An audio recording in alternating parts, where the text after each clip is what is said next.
dia a todos, bom dia a todas, bom dia para você que nos assiste pela Pop TV em Sobradinho e Porto Alegre, ou nos escuta pela Cultural FM em Santa Catarina e no Rio Grande do Sul. Sejam todos muito bem-vindos e bem-vindas a mais um ICL Mercado Investimentos. Hoje segunda e a gente vai contar para vocês como é que ficaram os dados de varejo no mês de novembro, porque como eu já dei uma adiantada na sexta, mas a gente não aprofundou em detalhes, a gente teve um empurrãozinho da Black Friday em novembro. A gente vai entender por que esse empurrãozinho aconteceu e em quais setores, porque não adianta só a gente falar que teve um empurrãozinho da Black Friday, a gente precisa entender quais setores ganharam tração e quais estão perdendo tração também, principalmente no acumulado, porque isso mostra efeitos já de taxa de juros. Outro assunto que a gente vai passar com vocês é o IBCBR, que saiu na sexta-feira, e IBCBR também mostra ali algumas dificuldades setoriais, a gente vai explicar tintim por tintim disso, e como não poderia faltar, Laranjão está na nossa pauta hoje, porque ele está tentando comprar e anexar a Groenlândia, né? Então, o que a Groenlândia tem? Vamos tentar entender o que ela tem e por que ela está servindo aí como esse ponto, inclusive, de ataque ou de tentativa de compra ou de anexação de Donald Trump. O que ela traz de tão interessante que Donald Trump está de olho? Porque ele não dá ponto sem nó. Isso a gente já sabe. O que ele está tentando com essa negociação e por que ele está tão interessado nesse território? A gente vai falar hoje e também contar para vocês. Então, um dia com bastante assunto, não dá para perder tempo. Já vamos passar pela nossa agenda para ver os principais destaques do dia, o que já saiu, o que tem para ser divulgado, quem fala e quem não fala. E já adianto que hoje mercados estão fechados nos Estados Unidos por conta do feriado de Martin Luther King. Então, já vamos ver aqui.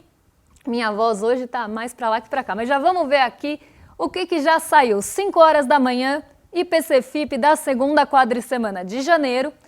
Às 7 horas, na zona do euro, saiu o índice de inflação ao consumidor de dezembro, medição final. E às 8h25, o velho conhecido nosso Boletim Focus, divulgado aqui no Brasil pelo Banco Central. Vale lembrar que o Boletim Focus está meio preguiçoso nesse começo de ano. Tudo mantido, menos inflação, que está tendo alguma revisão para baixo. Tá difícil ali o relatório Focus trazer alguma novidade para a gente. Se der tempo a gente passa por isso, senão amanhã eu trago para vocês, mas já adiantando, nada novo sobre o Focus. 15 horas tem balança comercial semanal, essa também já velha conhecida nossa, aparece na agenda toda segunda-feira, mas não para por aí. A gente tem mais um pouquinho de agenda, tem o Banco da China que decide a taxa de referência de longo prazo, de 1 e 5 anos, às 10h15 da noite, então um salto, né, das 15 para as 10h15. Feriado, como já falei, de Martin Luther King nos Estados Unidos, deixa o mercado de ações e treasuries fechados, então a gente já sabe que hoje vai ser um daqueles dias que a referência de Nova York vai faltar. Então, sem referência para dólar, os mercados devem ficar com uma liquidez um pouquinho mais enxuta, justamente por conta do feriado que deixa os mercados fechados nos Estados Unidos. Tem reunião do Eurogrupo na Bélgica durante o dia e começa o Fórum Econômico Mundial de Davos, ou Davos, né? Cada um fala de um jeito aí, na Suíça.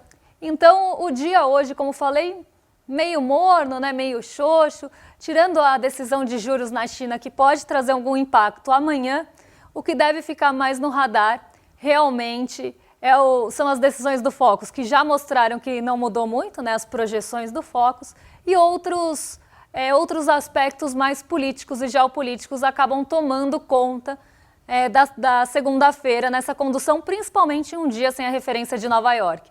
Então a gente pode ainda ter uma repercussão de assuntos que já estavam rondando os nossos mercados, então os conflitos, as questões envolvendo o petróleo, agora, né, mais esse ataque aí à Groenlândia e também essa queda de braço, não só com a Dinamarca, mas de certa forma com o continente europeu, né? Donald Trump vem em tom de ameaça, então isso ronda os mercados, mas a gente não tem uma força vinda de indicadores, uma força vinda de falas, justamente porque é feriado lá fora, a gente tem uma agenda mais enxuta de indicadores e isso propicia a tomada de força e atração de outros aspectos que devem conduzir o mercado ou até mesmo deixar andando de lado. Então já vamos entender como é que foi o fechamento de sexta-feira e o que mexeu com a sexta-feira e que pode continuar mexendo hoje nessa segundona. A Bolsa, ela fechou a semana no positivo aqui no Brasil, mas ela teve uma sexta-feira de realização de ganhos. Não foi uma sexta-feira muito movimentada lá fora. Aqui no Brasil a gente ainda teve um volume de negociação alto, justamente por conta do vencimento das opções, mas não foi um dia ali de muitos condutores também. Foi um dia praticamente estável lá fora e aqui de realização. E aí, aqui a nossa notícia do site fala que o Ibovespa recua com pressão externa e queda do minério de ferro, aqui no caso, e o dólar fechou estável. Então vamos ver aqui como é que fica esse fechamento da nossa bolsa, como ficou o dólar e como é que ficou Nova York. E eu já vou passando pelos principais aspectos da sexta-feira. Sexta-feira teve BCBR, como eu já falei, ele acabou tendo um pouquinho de peso aqui na nossa bolsa, principalmente em relação à política monetária, porque ele veio até um pouco acima do esperado. As pesquisas mensais mostraram uma força vinda um pouco mais ali do comércio, que é justamente o que a gente vai falar hoje, e esse aquecimento das vendas no varejo, que vinham inclusive muito prejudicados em outros meses do ano. Agora as vendas no varejo, mais no fim do ano, deram um pequeno salto, mas foi um ano não tão bom para o comércio de forma geral.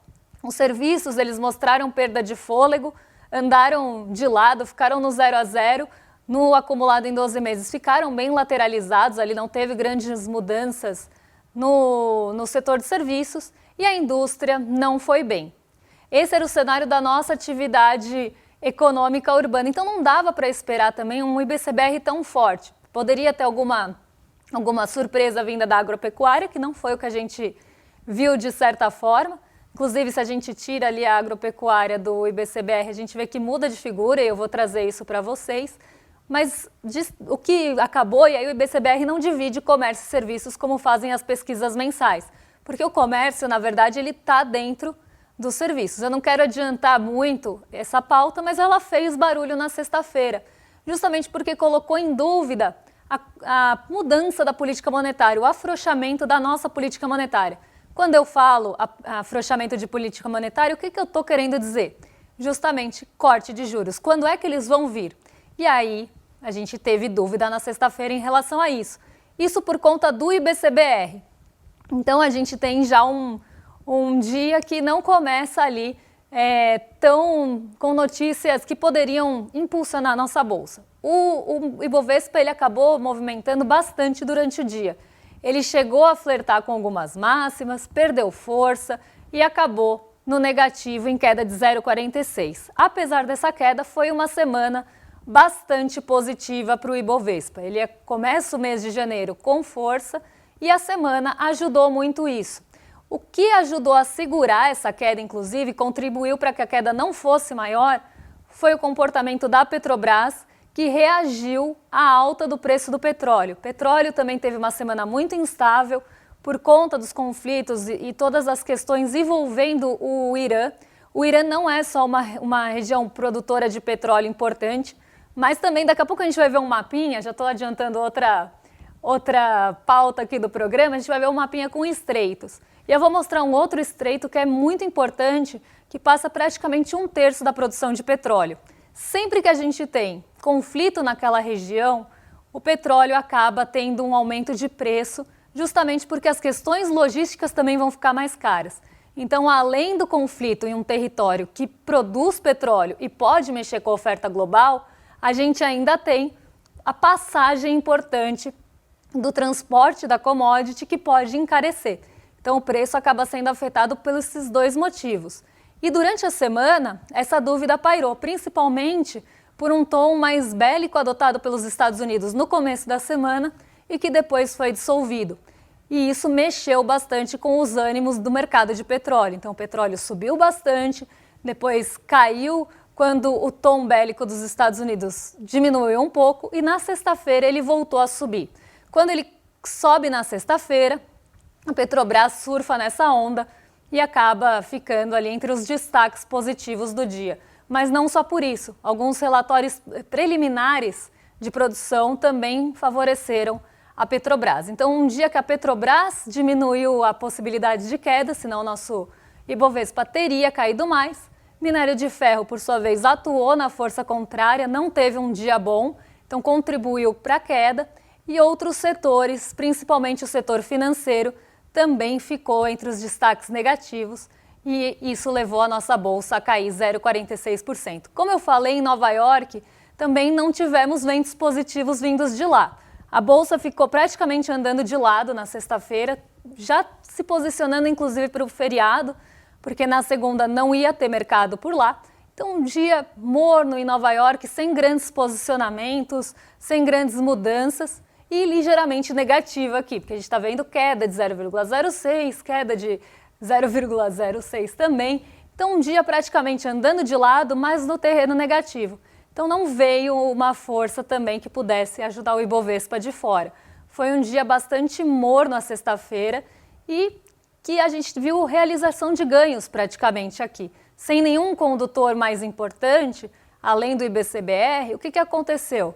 O mercado viu que a nossa bolsa bateu recordes e preferiu realizar e embolsar esses ganhos a manter ali a posição e continuar apostando na alta. Então a gente viu realização de ganhos, até porque hoje é feriado em Nova York e isso pode diminuir a liquidez. O real subiu aí, na verdade o dólar subiu 0,08, mas muito perto da estabilidade também, a 5,37. Então, como falei, um mercado mesmo andando de lado que nem um seri e sem grandes novidades aí em relação à bolsa, em relação a dólar, nenhum movimento muito forte acontecendo na sexta-feira. Justamente por isso, as quedas não foram tão aprofundadas e nem as altas. A gente viu mesmo um movimento bem lateralizado e bem marcado por essa realização dos lucros. Vou beber uma aguinha porque senão minha voz não aguenta até o fim do programa e a gente já segue para o nosso assunto principal, que é a Groenlândia. Inclusive tem muita gente falando que esse N da Groenlândia tá meio fora de lugar, que é muito melhor falar Groenlândia do que Groenlândia. Eu vi essa discussão nas redes durante o fim da semana e eu achei bastante curioso.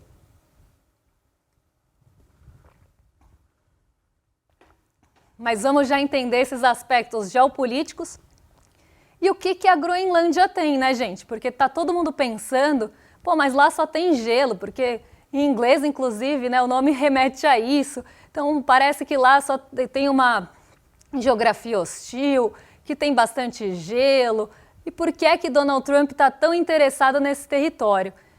Eu já trago um spoiler de quem jogava War. Então, Trump escala tensão por Groenlândia e impõe taxas contra a Europa, inclusive quem se opuser aí a essa anexação ou essa tentativa de compra, Donald Trump quer colocar taxas sobre produtos de aliados da Dinamarca caso não tenha acordo. A tarifa pode ser ampliada para 25% em junho. Então ele está colocando de novo tom de ameaça e utilizando a economia, como ele sempre faz, ou políticas econômicas, para forçar países a apoiarem as suas decisões, mesmo que não concordem. Ele fez isso também em relação ao Irã, quem mantivesse qualquer relação comercial com o Irã poderia ser sobretaxado pelos Estados Unidos, e agora ele está fazendo a mesma coisa com quem não apoiar a compra ou a anexação, como preferirem, da Groenlândia pelos Estados Unidos. E aí a grande dúvida que surgiu durante o final da semana foi justamente essa. Mas o que ele está vendo ali de tão importante? O que esse território tem para ele ter esse interesse na anexação ou na compra de um pedaço ali de terra, que fica perto do Canadá, inclusive, e que é conhecido por ser coberto de gelo? O que ele está vendo ali no longo prazo, ou o que ele está olhando para frente para ter interesse justamente nesse território que é autônomo, mas pertence, de certa forma, à Dinamarca. E a resposta para isso é mais geopolítica do que econômica. Ela é estratégica. Embora uma coisa não possa ser separada ali da outra, né, a geopolítica caminha muito próxima e de mãos dadas com a economia, a gente precisa entender por que esse território é tão estratégico. E eu estava dando um spoiler antes de ler a notícia do nosso site, que para quem jogou o War, isso fica um pouco mais claro. Eu estou fazendo uma brincadeira aqui, mas é porque isso é didático. Inclusive, né, quem jogava o War sabe que a Groenlândia era um ponto ali estratégico, porque ele fica entre a América do Norte e a Europa. Seria um ponto estratégico para você. Olha aí o mapa para melhorar aqui o que a gente está falando. Ele vira um ponto estratégico entre os dois. Então, se você tem domínio nessa região, você pode ter uma influência ali pelo norte da Europa e também pelo norte da América do Norte, sabendo já que os Estados Unidos tem o Alasca, que é onde passa o Estreito de Bering, que é justamente o estreito ali entre a Ásia e a América do Norte, isso começa a ficar um pouco mais compreensível. Mas não é só isso, não é só uma posição estratégica no mapa. Aqui a gente está vendo o mapa de estreitos. Esse é o mapa de estreitos do IBGE com o Atlas escolar mesmo. Então aqui, o que a gente está vendo? Os estreitos do nosso mundão, né? Onde passam os navios, inclusive. Quem que domina, quem tem domínio desses estreitos, né? Quais países estão ali em posições mais estratégicas para dominar esses estreitos. E eu estava falando do estreito ali perto do Irã, né, que é justamente o Estreito de Hormuz. Aqui saindo um pouquinho da Groenlândia, só para completar o que eu estava falando do petróleo, eu falei que a gente ia ver o mapa e que isso ia ficar mais evidente. O Estreito de Hormuz passa praticamente 1/3 da produção de petróleo. Se você tem controle desse estreito ou se começa algum conflito geopolítico que precisa desviar dessa região, a logística fica cara e o petróleo fica caro. Outro temor, outro receio que existe em relação ao Estreito de Hormuz aí é que ele feche. E isso também encareceria muito a produção de petróleo e principalmente a logística. Então ele é um ponto super estratégico para realmente o escoamento da produção de petróleo mundial. O Estreito de Hormuz é importante por isso. O que Donald Trump está olhando é justamente no longo prazo, né, tem uma discussão em relação a isso, que ele já pensando, e é muito estranho Donald Trump falar sobre isso, porque parece que ele não acredita muito em aquecimento global, né? Ele sempre fala que não existe, ele é um negacionista climático, assim como seus apoiadores, então é até estranho ver ele falando sobre isso, mas existe uma teoria, inclusive, bastante plausível, de que ele esteja já pensando no longo prazo, com derretimentos polares, você teria um fluxo importante passando pela Groenlândia, justamente num estreito que tem ali, e que isso faria sentido no controle da região.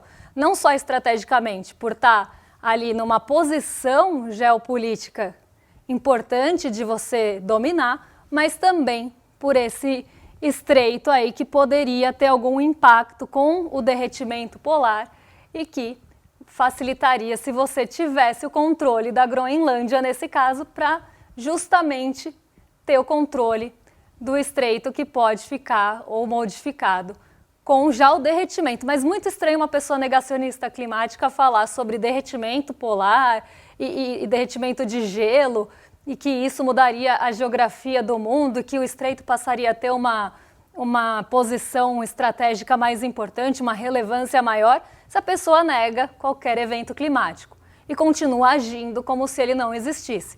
Mas Donald Trump não é bobo nem inocente. Ele sabe que existe sim aquecimento global, ele sabe que existe sim a possibilidade de derretimento polar e ele já está sim pensando nisso. Mas não só isso, porque é uma região que ela acaba tendo também minérios importantes, então é uma região que pode ter uma riqueza de minérios, inclusive pode ter Nossa, agora me fugiu, gente. O petróleo também. O petróleo ali, ele pode existir, mas é um petróleo, era isso que eu queria achar aqui. Eu até tinha separado para vocês e agora me fugiu. Eu vou pegar aqui para vocês de novo, porque eu tinha separado para vocês aqui. Apesar dela ser coberta por gelo, tá? Então a gente está falando de um território praticamente todo coberto por gelo. ela tem, achei, gente, a palavra que eu queria, estava no que eu estava falando e eu consegui esquecer. Reservas potenciais subglaciais. Então, justamente, embaixo de todo esse território gelado, gélido da Groenlândia, a gente tem potencial de petróleo ali, petróleo subglacial, no caso, era esse nome que eu queria lembrar. E, além de tudo, tem terras raras lá. Terras raras com minérios também estratégicos, ferro, zinco, chumbo, ouro, platina, urânio.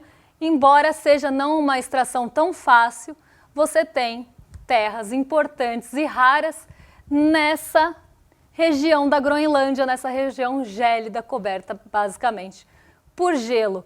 Então, Donald Trump não está querendo comprar gelo, não está querendo comprar a Groenlândia por qualquer motivo que seja. Ele está comprando, primeiro, porque tem um posicionamento geopolítico estratégico, fica realmente muito perto do norte da Europa, inclusive da Noruega, e a gente sabe que no mar da Noruega também existem reservas de petróleo bem interessantes, então você está muito perto do norte da Europa, fica muito perto do Canadá também, nessa posição estratégica, pode ter mudança geográfica com possíveis derretimentos polares, então isso pode mudar a geografia do local e favorecer quem tiver justamente essa região, e não só isso, ainda tem o petróleo e as terras. Então, Donald Trump, ele está pensando realmente naquele mesmo sentido, quase que imperialista, de que você tem, eu estou usando quase que imperialista aqui, mas eu poderia falar imperialista, de tentar dominar regiões que vão favorecer o seu país. Quando ele fala em recurso, quando ele fala em segurança, quando ele fala em qualquer um desses aspectos, o que ele está falando é segurança para os Estados Unidos, mais recurso para os Estados Unidos. Gente, se o mundo tivesse o padrão de consumo, o mundo todo, tivesse o padrão de consumo que os Estados Unidos têm, nem mundo mais a gente teria. A gente não teria madeira suficiente para suprir toda essa demanda. O que Donald Trump está falando é de ter mais regiões ricas em recursos que vão ser necessários e cada vez mais necessários ao longo do tempo para suprir as necessidades do seu país. Ele está pensando, inclusive, de forma muito egoísta sempre em relação à população dos Estados Unidos. Quando ele fala dos cidadãos, são cidadãos estadunidenses. Quando ele está falando de segurança, ele está falando de segurança para o seu país.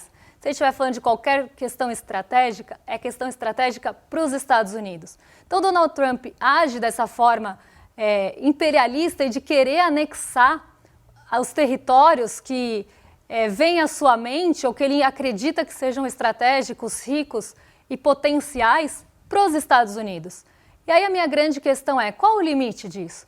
Porque a gente começa com toda a questão da Venezuela, que a gente pode até discutir, mas que ele deixou muito claro que o interesse dele lá é petróleo. Agora ele vem com a Groenlândia, porque ele fala que lá também tem questões estratégicas e interessantes para os Estados Unidos. Qual é o próximo? Onde ele vai colocar o próximo alvo? Qual é o próximo lugar do war que ele vai querer colocar seus soldadinhos para rodar o dado e tentar levar? O que mais que ele vai ameaçar para conseguir as terras que ele quer? Qual vai ser o próximo? Porque assim, se a gente for abrindo concessão e naturalizando isso, não tem fim, não tem limite. Então ele pode hoje estar mirando na Groenlândia, amanhã ele pode estar mirando no Canadá, porque ele já falou em anexar o Canadá em outros momentos.